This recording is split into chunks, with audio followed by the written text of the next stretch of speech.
Hello, welcome to the Let's Talk Kids Health Facebook Live Show, episode 13. I'm Dr. Narissa Bauer, your host. I'm a behavioral pediatrician and blogger of Let's Talk Kids Health. The concept of the show is to share information about behavioral health and wellness for children and families everywhere.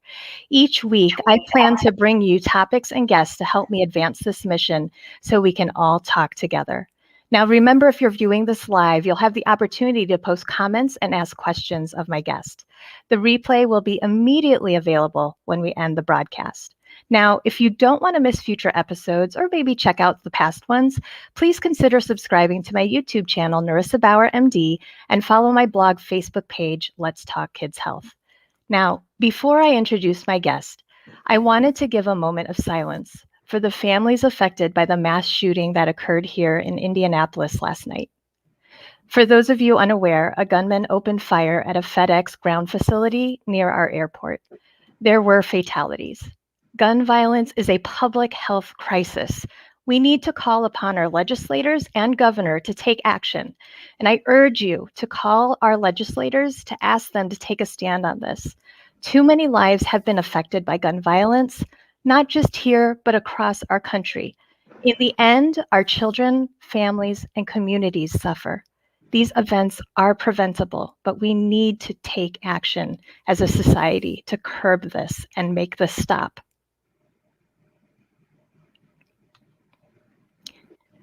Okay, so now to this week's guest.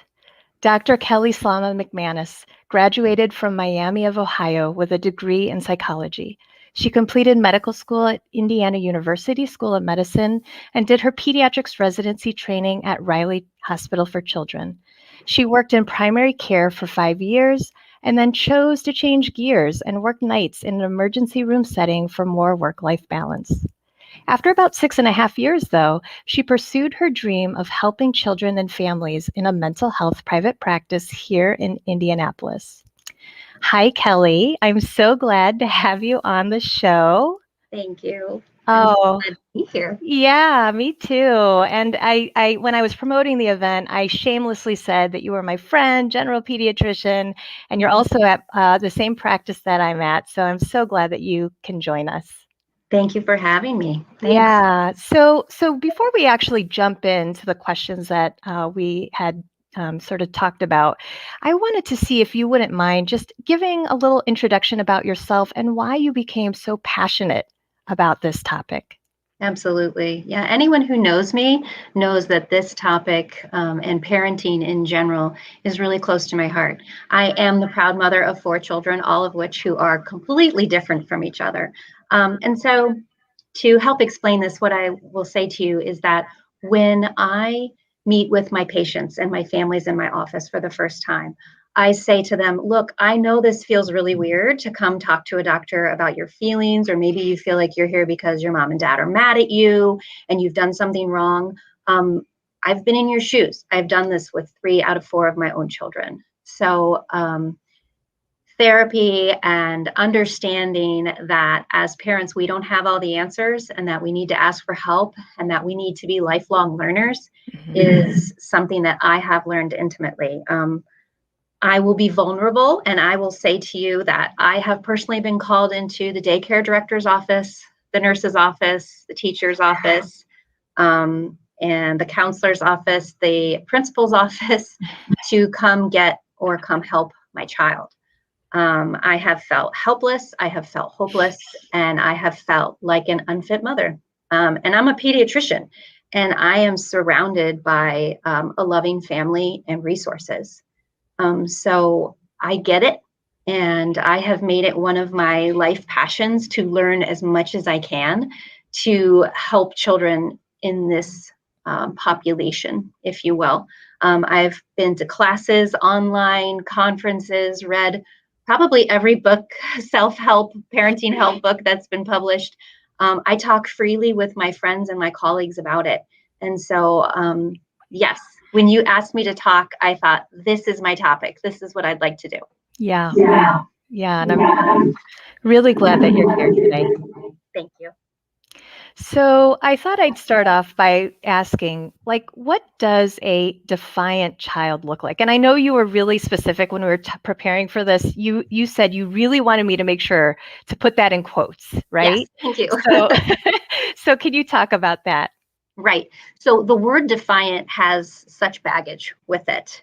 And the way that I look at a defiant child is different than the general population, or as other people I would say to you. So I would say defiance is defined as a child who doesn't follow rules, doesn't or refuses to show respect to authority, or doesn't follow basic understanding of safety. Not following those things generally earns the child the title of a defiant child. When you're a toddler and you're 18 months to 4 years old, you are defiant by nature. Developmentally, it is appropriate for that terrible twos, the three-nager. That's what it's all about. But those children are learning. They're learning right and wrong. They're learning cause and effect. They're learning what are rules and what are choices. And that's all a part of development. I will say to you with the caveat, though, there are children at that age that wake up ready to fight, and that's a temperament and that's a personality. And that's when parents start to go, wait a minute, my kid's not like Susie. We're always fighting, right? The defiant child really takes shape as we enter school age. You start to realize that this is the child that doesn't follow the rules. They refuse to get in line. They refuse to go sit on the spot. Other behaviors that may be labeled as defiant would be not answering a question when called on, putting their head down, pulling their hood up, pushing classmates, invading people's personal space, or really running out of the classroom, trying to run out of school. These behaviors are all labeled as defiance. Now, let's get into the teenage years. That's when defiance becomes scary, right? Because when we're a teenager, we can do riskier things. I would say to you, though, remember that the teenage brain is sorting things out and thinking thoughts like, oh, yeah, you can't make me, is expected of most teenagers. But again, if we're putting ourselves at risk, we're not following rules of safety, we're unable to show respect, you're going to gain the label of defiance at home and at school. A defiant teenager will not listen to a curfew. They refuse to do their homework. That's a standard defiant behavior. They will yell at, they will cuss at, they will verbally and physically threaten their family. They generally, the thing that makes this really tough for parents is that the defiant teenager generally does not respond to traditional discipline. So revoking privileges, grounding, taking away the car, taking away the phone. I know some parents who like to come at it educationally and make kids write essays on why what I did was wrong or harmful. These kids do not respond to that. In fact, sometimes it seems to fuel their fire even more. And it makes the distance between the child and the parent grow. What I like to remind people of is that what we know about any child that is displaying these behaviors is that they are struggling. The defiant child is struggling. What I do is I look at behavior as the result of a neurocognitive pathway. We think of it scientifically. It is clear that what we are seeing as defiance is the result of a neurocognitive pathway, neurocognitive struggles and triggers. I challenge you, look again at the situations I talked about. The 5-year-old who is refusing to answer questions in class may have an undiagnosed learning disability. And there are more learning disabilities out there than we initially know of. The child that refuses to participate and runs off the soccer field or refuses to get in the car when it's time to go to school may have anxiety. And they're not saying, I'm anxious, I don't want to go to school. They're just saying no. The child that has really intense anger outbursts, screams and yells at you, I hate you, you're stupid, you're the worst. That child may be suffering from depression. Depression isn't always sadness. And of course, the child with ADHD, and especially unrecognized ADHD, will inevitably get into someone's personal bubble, will blurt out inappropriate things, maybe unapologetic for it. And when you have any of these conditions and they are left unrecognized, untreated, the child is left unsupported, that's where the child doesn't understand and they start to get angry. And they start to predict that, guess what's going to happen today when I go to school? I'm not going to know how to handle this, or I'm going to get in somebody's way, or I feel really badly about myself in this situation. So what am I going to do? I'm going to get defiant. I'm going to refuse to go. I'm going to get kicked out of class, because if I get kicked out, I don't have to suffer. So truly, I think that when there is a behavior that is out of place, there is a pathway, there is a reason for it. And what we have to do is figure that out. Yeah. And I thank you for sort of bringing that to light, because I think in general, like when I see patients as well, I usually tell families that kids who eventually get that diagnosis of anxiety, they're never coming to me saying, Dr. Bauer, I'm worried. They come with concern, parents are concerned because they have tantrums, they have meltdowns, they're having those external behaviors, and behaviors are really just what we can see on the outside. They're not giving us the full picture of what's happening on the inside. That's right. Yeah.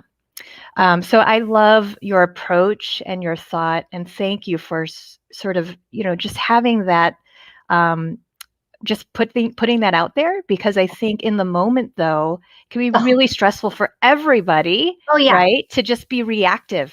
Absolutely.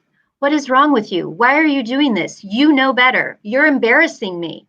These are all things that have come out of my mouth, and I know better, right? But in the heat of the moment, it is very difficult to understand, especially, let's get real, those of us as parents who are educated, achieving, type A rule followers.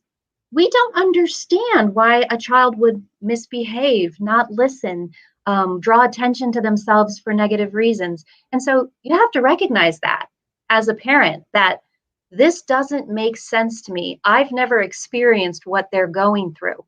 On the flip side of that, is the parent that maybe had undiagnosed ADHD as a child, or perhaps went through a trauma as a child and had some adverse behavioral reactions as a result. And what they do is they tend to not seek help for their child, because they say, oh, he's just like me. I was just like that too. Don't worry, he'll grow out of it. I say to you as an advocate for your child, that doesn't make it right. That wasn't fair to you to struggle. That wasn't fair for you. That doesn't make it right for your kid. Yeah.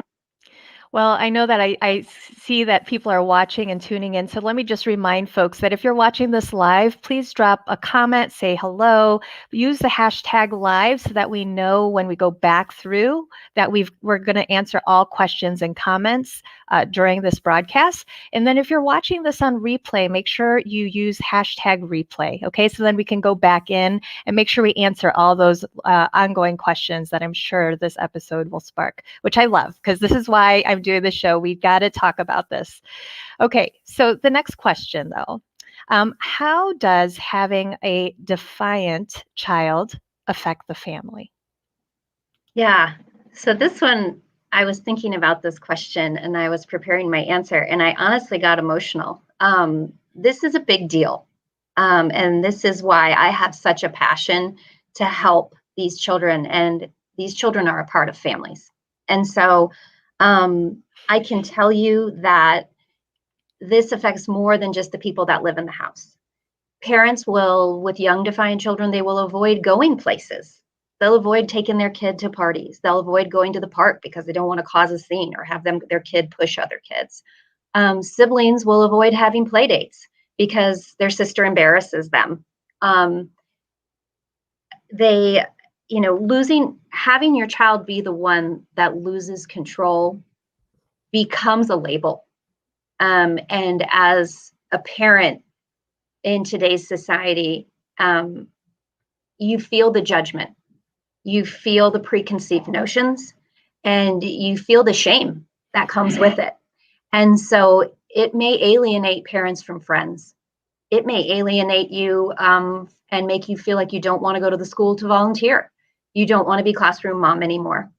You don't want to go on field trips. Or you may always get invited to go on the field trips because your child's not allowed to go unless you go. It's hard.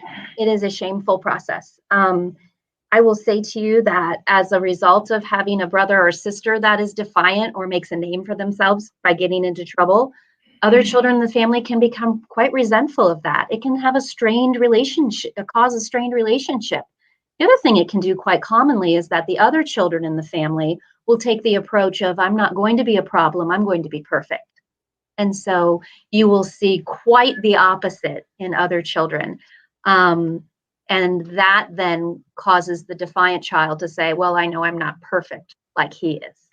Again, this translates into lifelong issues and relationships for families. Obviously, this is a huge stress on marriages. With parents, there's always a good cop and a bad cop. There's always a day that you're ready to handle it and a day that you just can't. It is a very stressful, but it is having a child with challenges like this causes parents to need help more than they want to admit they need. The other thing that is important is, as a counselor now, as an advocate for families, what I see is a lot of depression and sadness and anxiety in parents, because they inevitably will blame themselves and think, if I had only done better, if I had, it's my fault, it's this. And then there's resentment of, she's just like your mother. He's just like you were. I wasn't like that. I was a good kid. And that's really not productive thinking. But it's natural. These are all natural thoughts. But the main thing I want to say is that the most important ingredient in the family for me is the child. This child is suffering. This child does not want to be the reason the family doesn't go out to dinner. They do not want to be the reason you had to leave that party. They do not want to be the reason that grandma is worried about you. This child is suffering and they need help. And the defiant child, the angry child, the mean child is a hard one to help, right? Yeah. You're going to treat me like this? Why should I help you? Sorry, they're your child. And so in today's world, mental health is becoming more acceptable, for people to advocate, especially with the pandemic and all the, repercussions of the pandemic on our mental and emotional health. People are getting more in touch with the fact that, it's okay for me to say I'm not having a good day. It's okay for me to say I need help. The same could be said for approaching asking for help for your child. The analogy I like to use is that if your car makes a funny noise and stalls out every time you turn left, you can't turn right for the rest of your life. Mm-hmm. Okay, so you got to ask for help. You can't ignore it. You can't just say, that's just a boy. Can't go hide in your room and cry. You've got to pay attention to the issue. Yeah. Well, I think that's a great lead in to the next question, because obviously so far we've been talking a lot about the negative effects, the stress, mm-hmm. the strain on everybody, right? And I want to make sure that we sort of infuse that hope that there is help out there, right? That's your main call to action, is like, right. We've got to see these kids as not defiant children, but children who are struggling and need help. So right. Who should families reach out to for that help?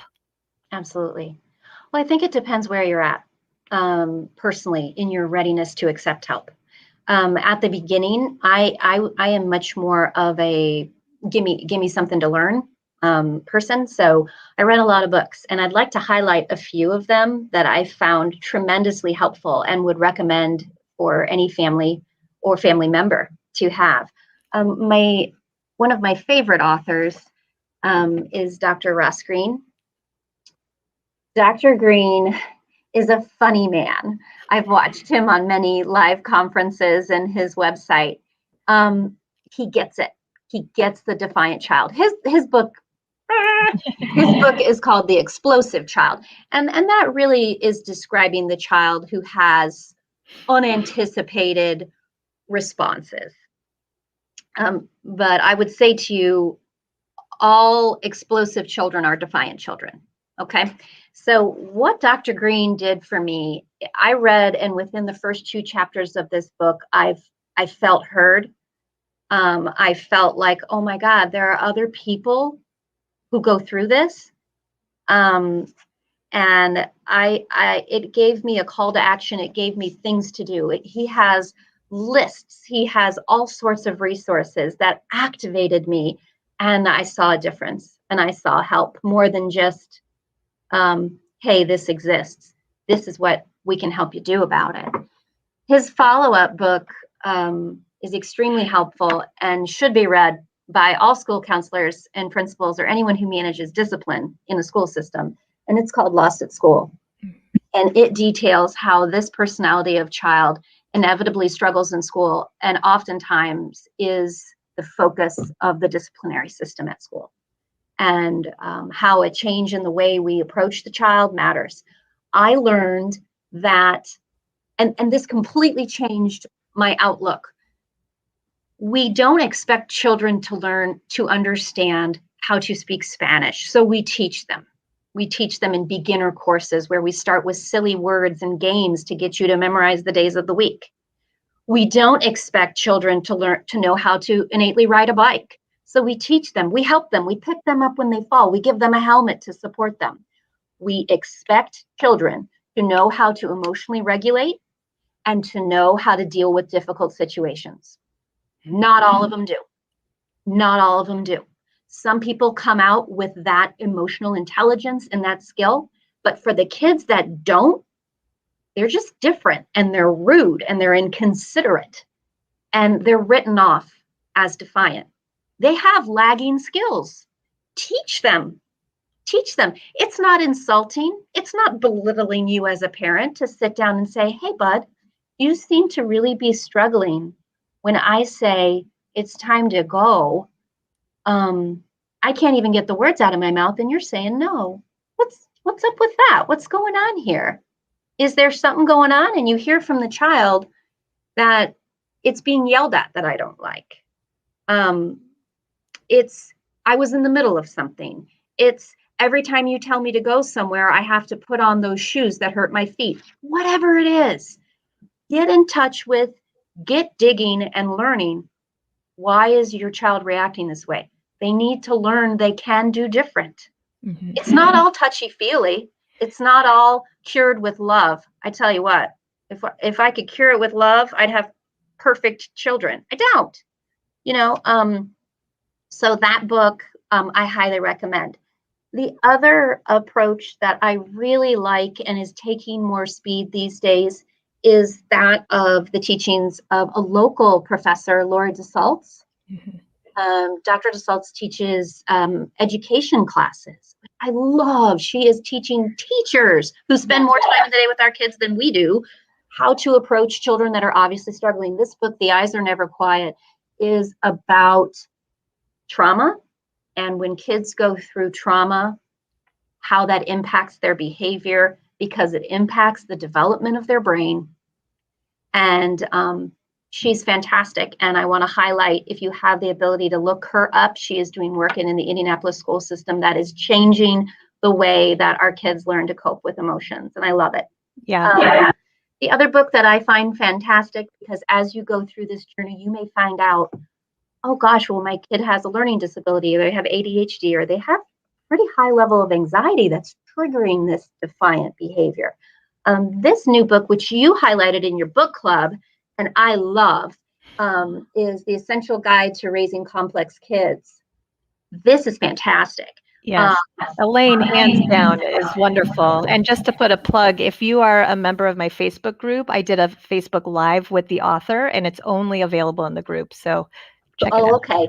Yeah. Yeah. Well, what she does is a fantastic down and dirty. If this is the type of parent you are, and this is the type of kid you have, you're going to need to adjust and do this. Parenting this type of child is not about sitting on your perch and saying, you need to come to me. You need to meet my expectations. They're not going to. It is about compromise. And what Dr. Green says is it is about collaboration. Yep. And I love that word. And I really, all of my sessions with Defiant children is about collaboration. Yep. The other thing, other than books, when you're ready, talk to your pediatrician. Pediatricians like myself and Dr. Bauer, we are just itching to help people with this stuff. We have been put onto the planet for someone to say, "Hi, could you help me with this?" Yes, that's what I want to do. But the bare bone facts is that even the most intelligent, well-intentioned pediatrician does not have the time to deal with this and to help you as much as you need to be helped. So your pediatrician should refer you to a therapist, a psychiatrist, or a psychologist that will do an evaluation to help your child and to help you understand their strengths and weaknesses. Perhaps in that evaluation, it comes out that your child has ADHD or they have OCD. And these are what has created that neural pathway that appears to be defiance. Mm-hmm. The other thing that I like to remind parents is parenting classes are great. When you're struggling as a family, as parents, you need to be a united front. And in order to be a united front, you need to know each other's strengths and weaknesses. You need to work as a team. And parenting classes, there's one locally that I'll give a shout out to. I am a double graduate of Michelle Gamm's parenting classes, and she speaks the truth, and she gets you in touch with, as a parent, your strengths and your weaknesses. And parenting is a job that you just didn't get a class or a prep course for. So ask for resources and you'll get better. So just as I will be putting all the information, the links, as well as all the resources that you highlighted, Kelly, in the comments of the Facebook Live, as well as on the description of the YouTube video when it's posted. So that way people can have that access. Thank you so much. So our last question before I get to our audience questions. So thank you. I see some already popping up. What are strategies that you've learned, tried and tested, that families can use to cope both in the short as well as the long term? Right. This answer may feel like a cop-out, but it really is the answer to everything for me. Take care of yourself. If you are dysregulated, if you're angry, if you're resentful, if you're sad, if you're lost as a parent, you're not going to be able to help your child. A dysregulated, angry, sad child cannot find grounding in a parent that's screaming at them, or a parent that runs to their room and cries. Only a regulated, calm, open-minded person. And if it's not you as a parent, ask for help for yourself, but get a therapist who then is that person for your child that will lead and teach them and show them how to regulate, how to identify the gaps, how to identify their lagging skills, and to learn together. It's a powerful thing, One of the mantras in medical school was always "Doctor, heal thyself." It's the same for parents. Take care of yourself. A happy wife, happy life. I think my mom bought that for my husband, and we have it by the back door. It's happy wife, happy life, right? It's the same for parenting.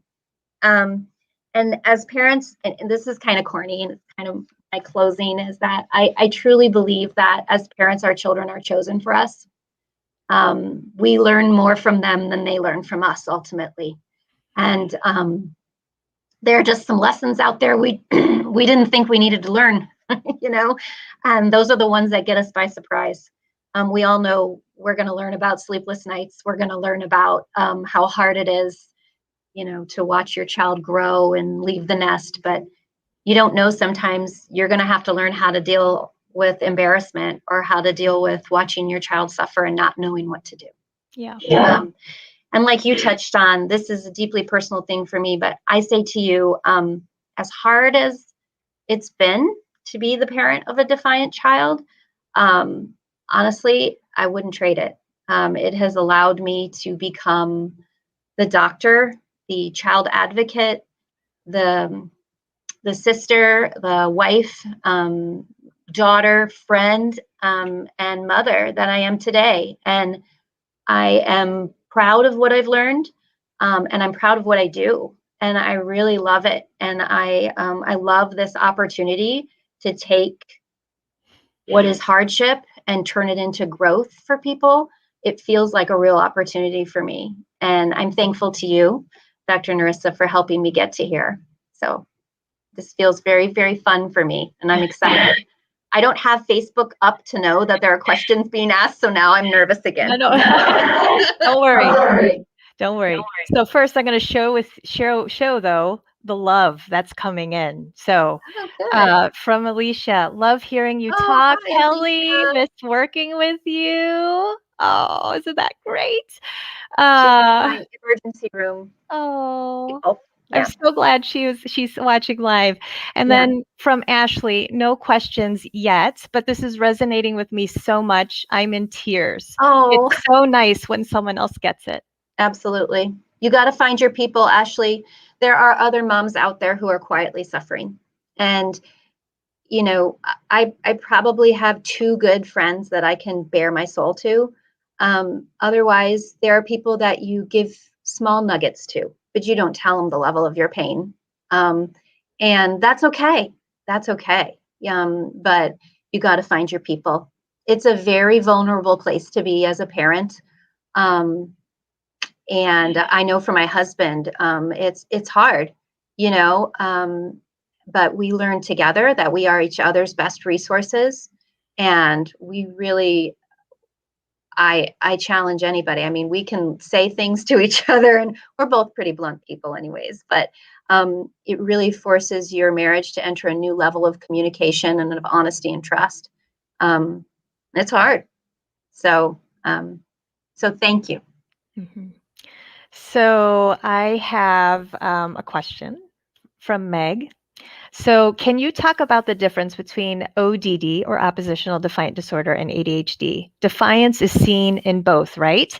How does defiance look in ODD versus ADHD? And by the way, fellow Miami grad. Nice. One. Oh, wonderful. So Meg, you'll like my mask. My best friend got me this mask. Anyways, yes. So ODD, which is oppositional defiant disorder, is really characterized more by the opposition to authority, by persistence in that at home and at school. And it's the authority figure no matter what. And they're really with the child who has ODD, this is more, when you deal with a child with ODD, it feels more like their personality and their approach to looking at the way the world works. ADD, yes, there's defiance in ADD, but ADD is so much more. I would say to you, there are children with ADD who may have a component of ODD, but not necessarily children with ODD who have ADHD. The world of mental health for children and our understanding neurocognitively of them is really exploding.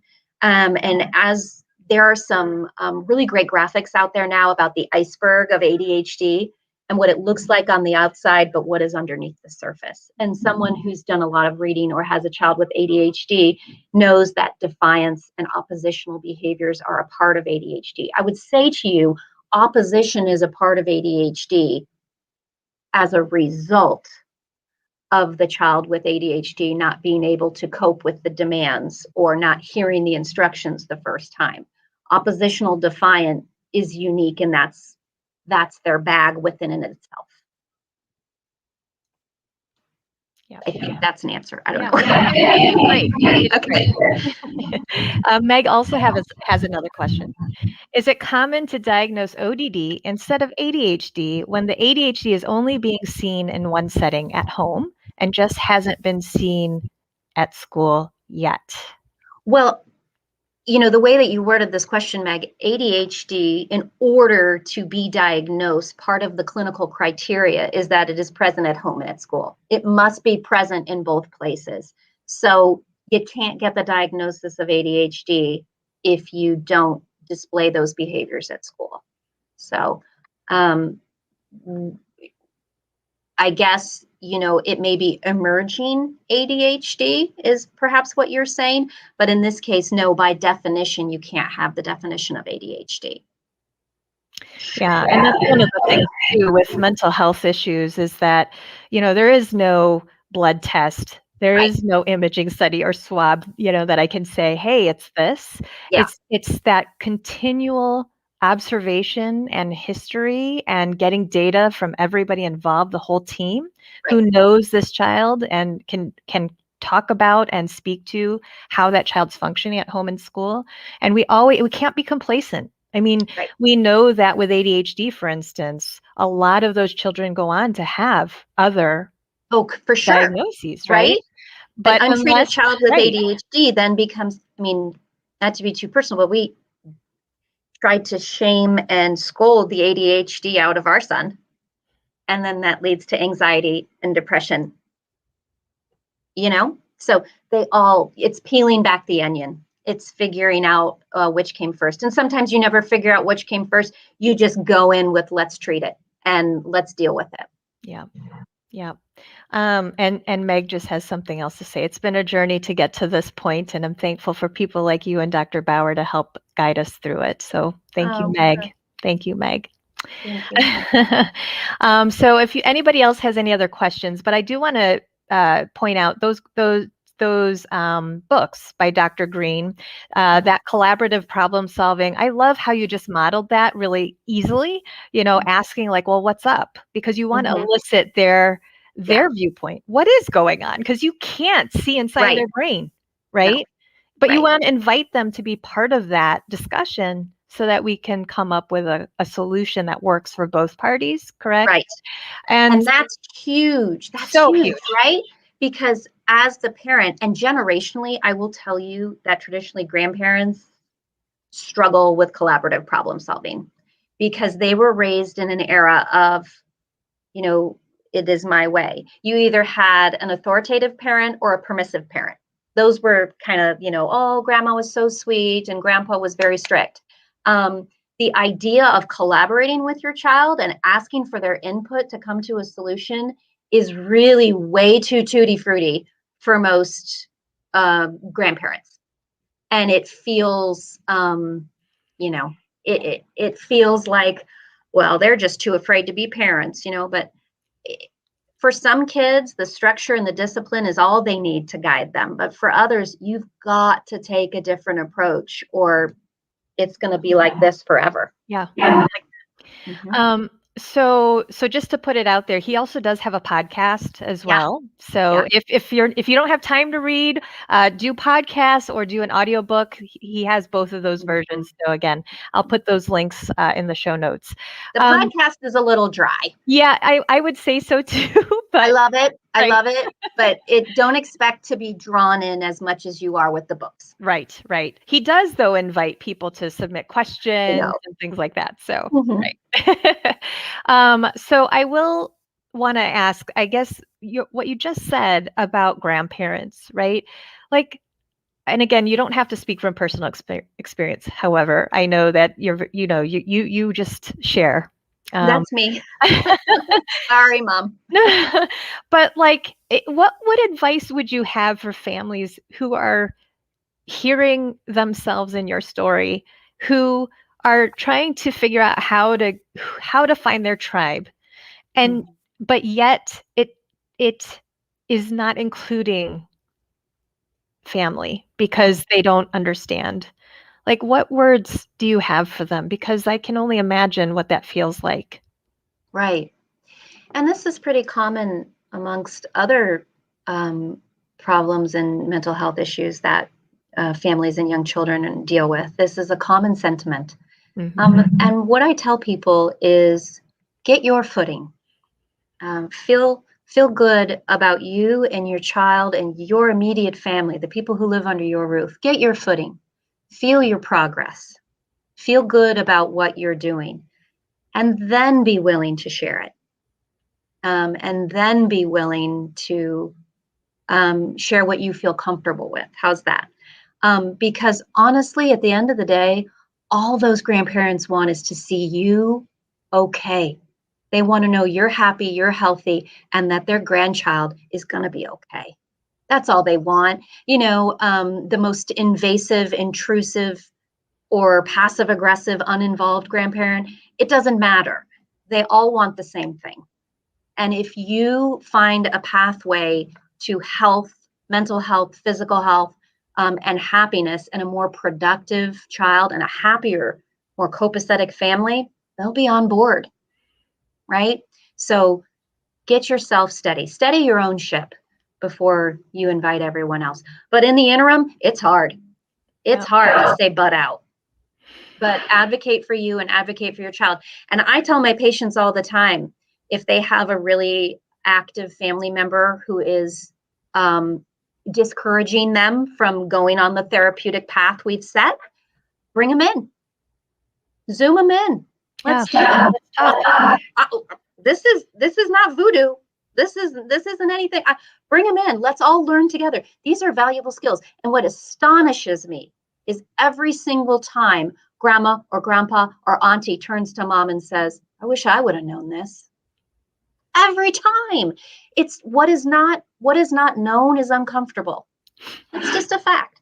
But I think we have to remember, as if you're a member of a big loving family, our family means well. And at their core, all they want is for you to not suffer.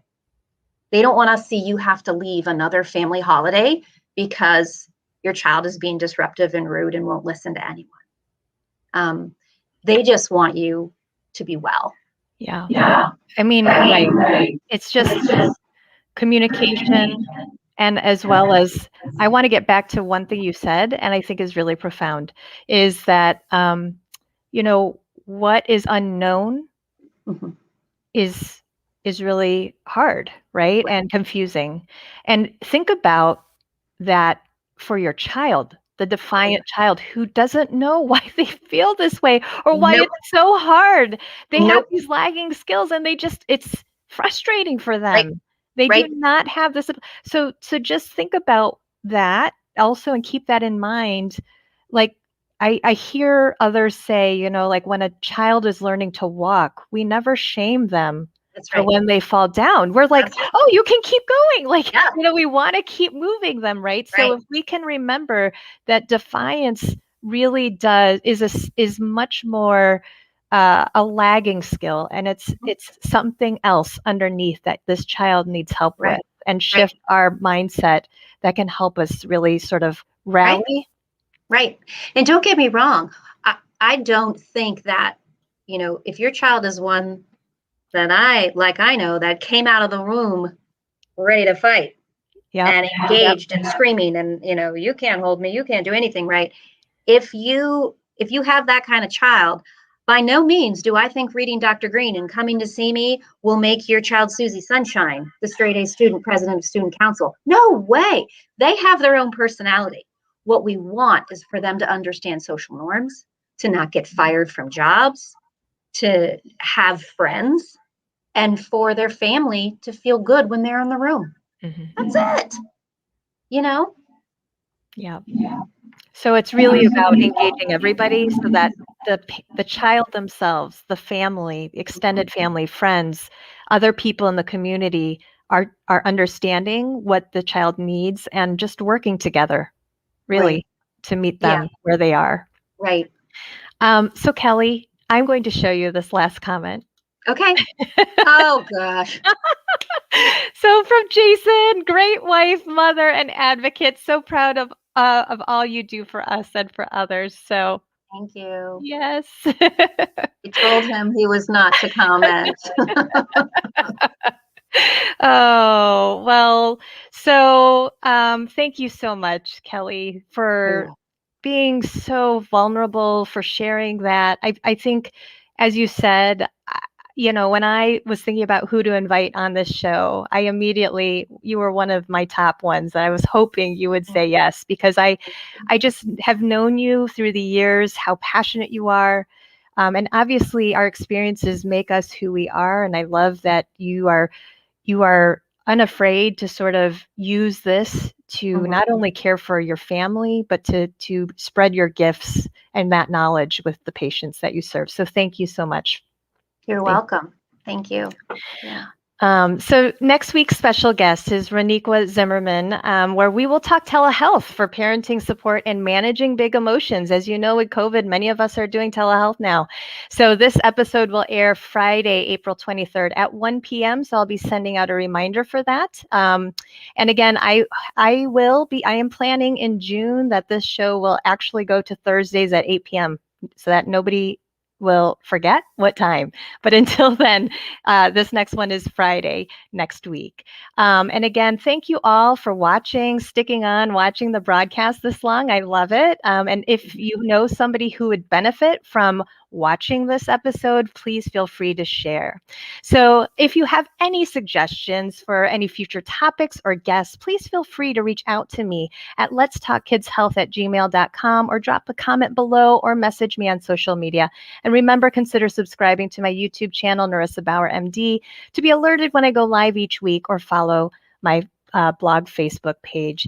Kelly, it has been a pleasure talking to you. Thank you so much. Thank you, Narissa.